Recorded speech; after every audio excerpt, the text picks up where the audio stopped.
Con la venia de la Presidenta María del Rosario Piedra de Ibarra, bienvenida. Compañeras y compañeros, hoy México se encuentra sumido en una crisis de derechos humanos que no tiene precedente. Por eso, el día de hoy, la actual presidenta de la Comisión de Derechos Humanos volvió a ser reelegida por 5 años más. A pesar del rechazo de diversas organizaciones de los derechos humanos y de víctimas que no han logrado recibir justicia. La violación a los derechos humanos, acoso y asesinato a periodistas y comunicadores sigue siendo un problema central de la actual administración y que continúa afectando la imagen de México en el exterior. Según la Organización de Reporteros Sin Fronteras, nuestro país continúa siendo uno de los más peligrosos para ejercer el periodismo.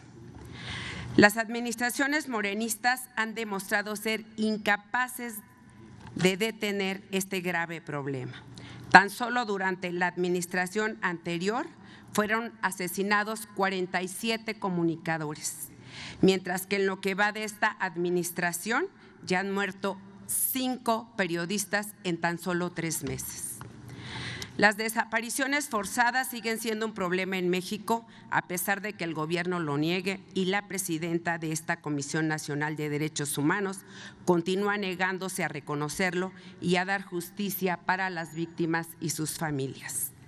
De hecho, diversas organizaciones de derechos humanos se posicionaron en contra de su reelección debido a la falta de empatía con los familiares de las víctimas de desaparición forzada por parte del Estado y de ejecuciones extrajudiciales, así como por omitir acciones de inconstitucionalidad frente a reformas regresivas. Resulta indignante que la actual presidenta de la comisión se ponga del lado del gobierno en lugar de asumir su papel de protector de los derechos humanos. Hoy la CNDH se encuentra al servicio del gobierno y deja claro que no constituye un contrapeso al poder. Al contrario, se pone en duda su independencia y su papel como ombudsman y representante del pueblo. El problema en materia migratoria también sigue siendo preocupante. En México siempre hemos señalado y condenado las violaciones de derechos humanos de nuestros hermanos migrantes que sufren en Estados Unidos. Pero ¿cómo podemos juzgarlos cuando en nuestro propio país también se violentan diariamente los derechos humanos de cientos de migrantes? Tanto en nuestra frontera sur como en nuestra frontera norte, las historias que narran los migrantes centroamericanos, sudamericanos y provenientes de otros países son aterradoras. No solo llegan a ser víctimas de las propias autoridades mexicanas que los extorsionan para permitirles pasar y transitar en nuestro país, sino que también son víctimas del crimen organizado, poniendo en peligro su vida.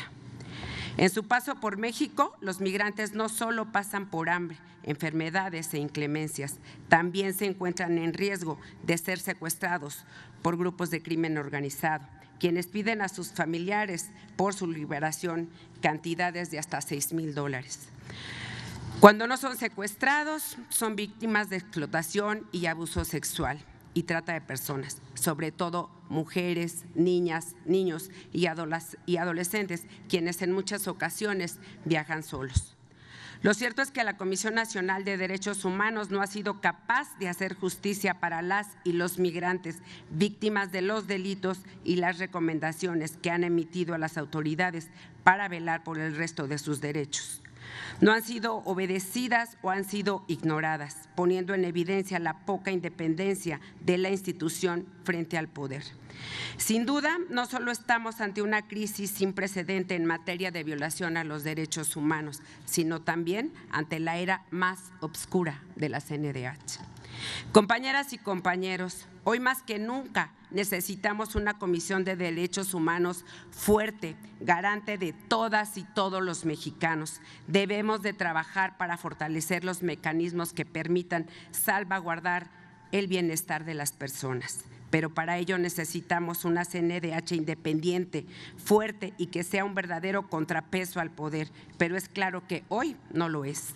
En el grupo parlamentario del PRI seguiremos apoyando a las víctimas y familiares de estas violaciones a los derechos humanos, exigiendo a la CNDH que cumpla con su deber como ombudsman. Nosotros no nos detendremos hasta lograr revertir los daños que el oficialismo y su defensora Ibarra de Piedra sean revertidos. Es cuanto, presidente.